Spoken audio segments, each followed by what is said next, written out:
The first thing you notice is the sound, not the engine, the silence. You turn the key. Nothing. Then, click. You try again. The engine coughs, then starts.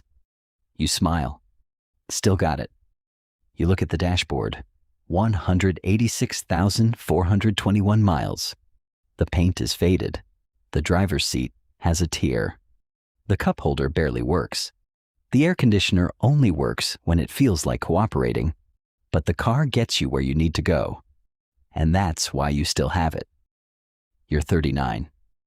Almost everyone you started your career with has upgraded at least twice, some 3 times. Your coworkers arrive in cars that still smell like the dealership. You arrive in this, the same car you bought when you were 23. Nobody understands why, but they don't know the other half of the story. Because while everyone was upgrading their cars, you were upgrading your life. You're 23.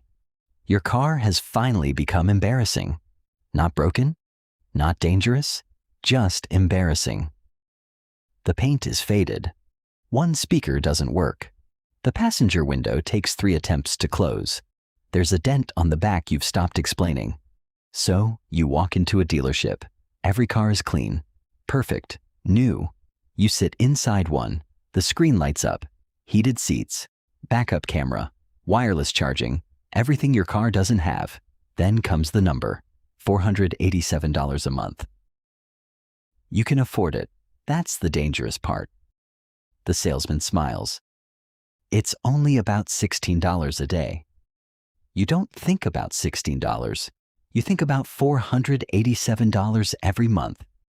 For years. You leave. Your friends don't understand. You work hard. You deserve a nice car.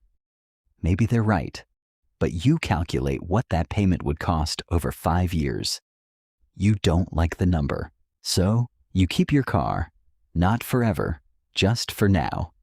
You don't know it yet, but that decision is going to follow you for years. Then people start upgrading. Marcus buys a new SUV. Your coworker gets a luxury sedan. Someone else leases an electric car. Every Monday, the parking lot looks different, except for one vehicle. Yours. Someone jokes, "Bro, that thing has been here longer than some of the employees." Everyone laughs. You laugh too. But later, sitting alone inside the car, you don't. You look at the new cars around you. For a moment, you wonder if you're missing something. You could afford the payment. You could make the upgrade. But you remember why you didn't. You start the engine and go home. Year 3, the money starts moving. Your income increases. Instead of letting your lifestyle rise with it, you let your financial position rise. The money that could have gone toward a bigger car goes somewhere else. Emergency fund, debt payments, investments. Nobody notices. Then your car breaks down. The mechanic gives you the estimate, $1,200. It hurts, but you pay it. No credit card panic, no loan. 2 days later, you're driving home, and you realize something. Keeping an old car isn't automatically smart, but keeping a reliable car while putting the money you aren't spending toward your financial future, that's different. The car isn't the achievement. What you're doing with the money is. You're 28. You meet some old friends for dinner. The parking lot looks like a showroom. Someone asks, "So, when are you finally getting a new car?" You shrug. "Mine still works." They laugh. But one friend asks seriously, "Why haven't you?" You think about it. You don't hate new cars. You'd love one. You just don't want the payment badly enough.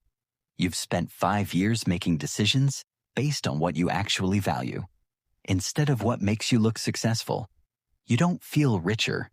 You just feel less trapped. Your boss calls. There's an opening in another department. More responsibility, more money. But there's a 3-month probation period. You check your finances. Rent? Covered? Emergency fund? Still there. Debt? Manageable. Car? Old. But running. Suddenly you realize you can take the opportunity. You don't need every paycheck guaranteed. You have room.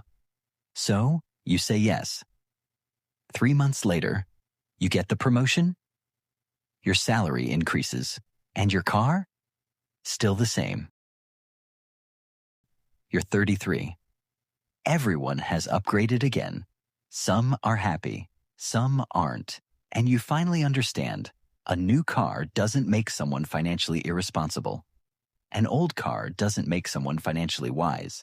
The question is, what is the car doing to your life? By now, your investments have grown. Your emergency fund is stronger. Your debts are lower. Your income is higher. One evening, you sit in your old car outside your house. You look at the dashboard. You laugh. 10 years ago, you thought keeping this car would make you feel poor. Instead, it helped create breathing room. Then the car gives you a serious problem. $3,800. You stare at the repair estimate. You could repair it, or finally replace it. You start browsing. You find a car you love. You calculate the payment. You imagine driving it. Then you ask, if I buy this, what actually changes in my life? The answer surprises you. Almost nothing.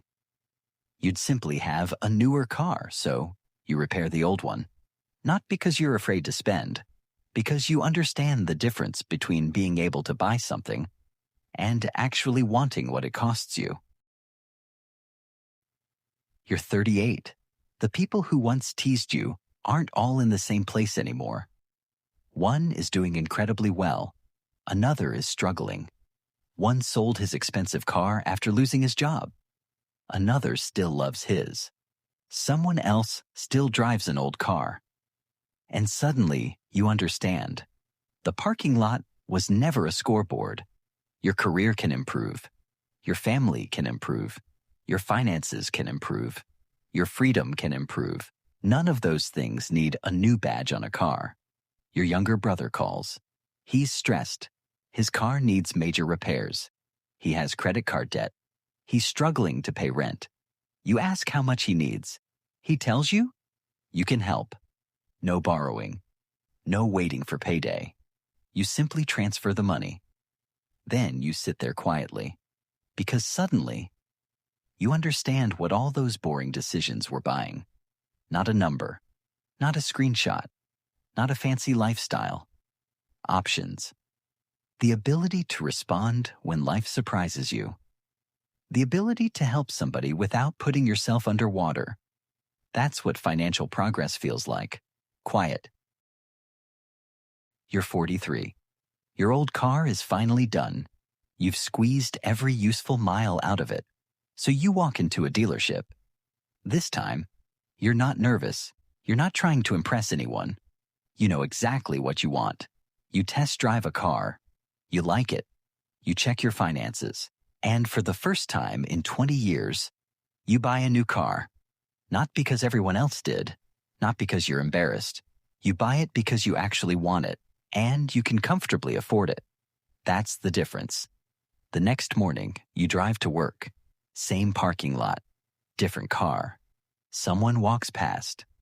Finally, you laugh. Yeah, finally. You turn off the engine and sit there. Because the weirdest part isn't the new car. It's realizing you never needed it to prove you were moving forward. For 20 years, you watched everyone else upgrade. Sometimes you felt behind. But while they were looking at your car, you were quietly building everything behind it. 20 years earlier, you sat in that same driver's seat. You were 23. You didn't know what your future would look like. You only knew one thing. You didn't want a car payment badly enough to sacrifice everything else for it. That decision didn't make you rich. It simply gave your money somewhere else to go. And then you made that decision again. And again. Until one day, you looked around and realized your life had changed. Not because your car did, because you did. So if you're driving an old car right now, Don't automatically feel behind. Maybe you need a new car. Maybe your current one isn't safe or reliable. Maybe upgrading makes sense. But if your car works, and you're only thinking about replacing it because everyone around you has, pause. Ask yourself what you're really trying to buy. A better car? Or the feeling of finally looking like you're doing well? Because those are two very different purchases. Sometimes, the smartest financial decision isn't the one that makes people notice you. It's the one that gives you enough freedom that you eventually stop caring whether they noticed at all. They were upgrading what people could see. You were upgrading the life nobody could.